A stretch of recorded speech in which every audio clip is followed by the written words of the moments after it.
আসসালামু আলাইকুম জিয়া ভাই। জিয়া ভাই কেমন আছেন? আলহামদুলিল্লাহ ভালো। আজকে আলুর বেচা কিনা কেমন চলতেছে? আলহামদুলিল্লাহ বেচা কিনি ভালো। এখন কি আলুর দাম কি বাড়তে দিকে না কমতে দিকে ভাই? আলুর বাজার কমতে দিকে। আলুর বাজার কমতে দিকে, কারণটা কি বলেন তো ভাই? কারণটা কি, আলু বাংলাদেশে প্রচুর পরিমাণ আছে, প্রচুর পরিমাণ। শুধু আলু আলু না, পেঁয়াজও প্রচুর পরিমাণ আল্লাহ দিছে। আপনার কাছে যে এই যে বস্তা ভর্তি যে আলুগুলো আছে, এই আলুগুলো কোন জায়গা থেকে না? এগুলো হলো বগুড়া। এগুলো কি বগুড়ার আলু? জি। বগুড়ার এটা কি আলু বলা হয়? ডায়মন্ডটা? ডায়মন্ডটা। আজকে কত করে বিক্রি হচ্ছে এই ডায়মন্ডটা? ডায়মন্ড আলু বিক্রি হচ্ছে 15 টাকা। 15 টাকা করে? 15 টাকা। আচ্ছা। আর এই যে এই পাশে আরেকটা, এটা হলো বস্তাতে স্টিক লাল, এটা কত করে বিক্রি হচ্ছে ভাই? এরা বিক্রি হচ্ছে 13 টাকা।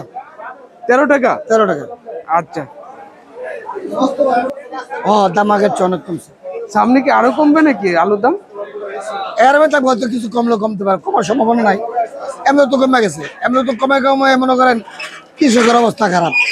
কৃষক তো লোকসান, বুঝছেন? কৃষক লোকসান হওয়ার কারণটা কি? কৃষকের লোকসান কারণ হলো আপনার বীজের দাম বেশি, সারের দাম বেশি, জমির দাম বেশি।